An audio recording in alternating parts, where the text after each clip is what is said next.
법무부를 상대로 한 국회 법사위에서는 통합진보당 해산 결정 전에 법무부와 헌법재판소에 사전 교감이 있었냐 하는 문제가 쟁점이었습니다.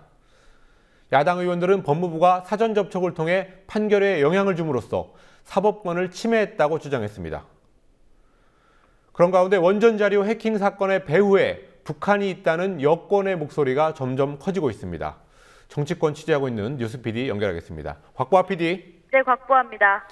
새정치민주연합의 이상민 의원, 이분은 국회 법사위 위원장이기도 한데요. 통합진보당 해산 심판 과정에서 헌재와 법무부에 사전 교감이 있었다라는 의혹을 어제 제기했습니다. 오늘 법무부 장관 어떤 답변을 했습니까?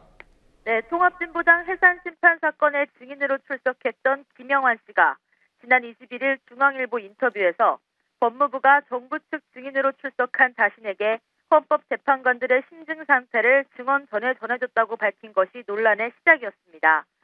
이에 대해 황교안 법무부 장관은 오늘 법사위에서 김 씨가 그런 말을 들었다고 한 때는 재판관들이 심증을 형성하기 훨씬 전이었고 법무부에는 그런 말을 한 사람이 없다고 부인했습니다.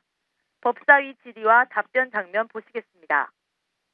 김영환이 어느 언론 인터뷰에서 법무부 측에서 몇몇 재판관들이 아직 마음을 정하지 못한 듯하다고 전해줬다 이런 이야기를 했단 말이에요. 그런 말을 이 부분은 이 말의 의미를 살펴보면 결국은 법무부에서 헌재 재판관들의 의견들을 알아보고 다녔다 이거 아닙니까? 아니 아까 말씀드렸다시피 그 말하는 시점에는 심증이 형성될 수 있는 단계가 아닙니다. 의원은 아시다시피 증거조사하는 단계였는데 무슨 심증이 형성이 되었겠습니까? 그러니까 아마 김영환 씨가 법률 전문가가 아니니까 그 표현을 아마 좀 적절하게 하지 못한 부분이 있는 거 아닌가 싶은데 그렇지만 이 표현은 법조인이 아니어서 그 좀 잘못 나온 표현이 아니고요. 일반인들도 얼마든지 할 수 있는 표현이지 않습니까? 아직 마음을 정하지 못한 듯하다. 이게 일반인들이 흔히 쓰는 표현이잖아요. 아니 그때는 당연히 마음을 정할 수 있는 때가 아닙니다. 6월 그런데 그거를 왜 법무부 측에서 재판관들이 아직 마음을 정하지 못한 것 같다라는 말을 왜 법무부에서 하냐 말이에요. 그렇게 말을 하지 않았다고 지금 제가 거듭 말씀드리질 않습니까? 그렇게 말을 하는 사람이 없습니다. 법무부에서는.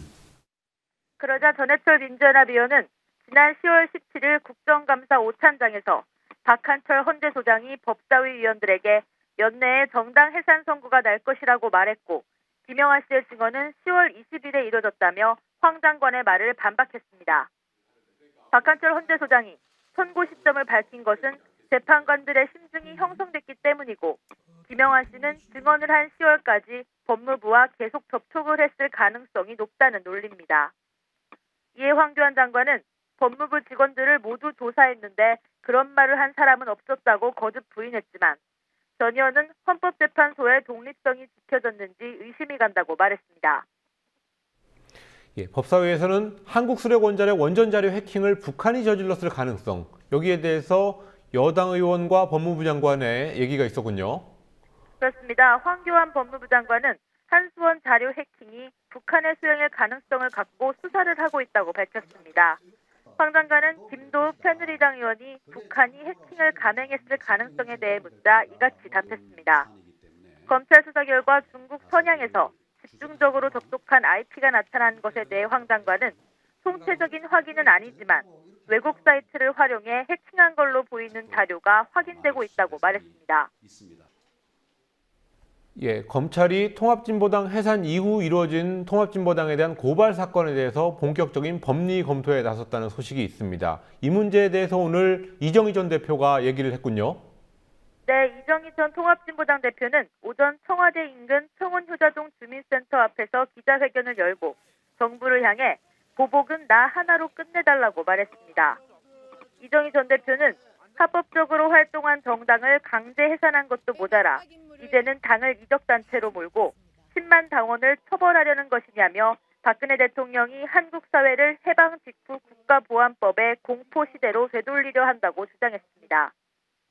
현재 통합진보당 해산 결정 이후 보수단체들은 이 전 대표와 당원들을 국가보안법과 집회 및 시위에 관한 법률 위반 혐의 등으로 검찰에 고발한 바 있습니다. 검찰은 이적단체 혐의를 적용하는 방안 등을 검토했지만 형사처벌이 가능할 정도로 혐의를 입증할 수 있을지 여부를 두고 법리 검토가 더 필요하다고 판단을 내린 것으로 알려졌습니다.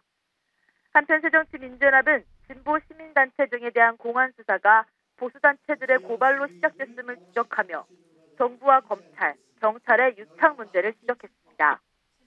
서영규 대변인은 브리핑에서 보수단체들이 명분을 만들어주고 수사기관들이 발빠르게 수사 기소하는 상황이 반복되고 있다며 정부가 패턴화된 수사 방식으로 공안정국으로 몰고 가는 게 아니냐고 의혹을 제기했습니다. 지금까지 국민TV 뉴스 곽보아입니다.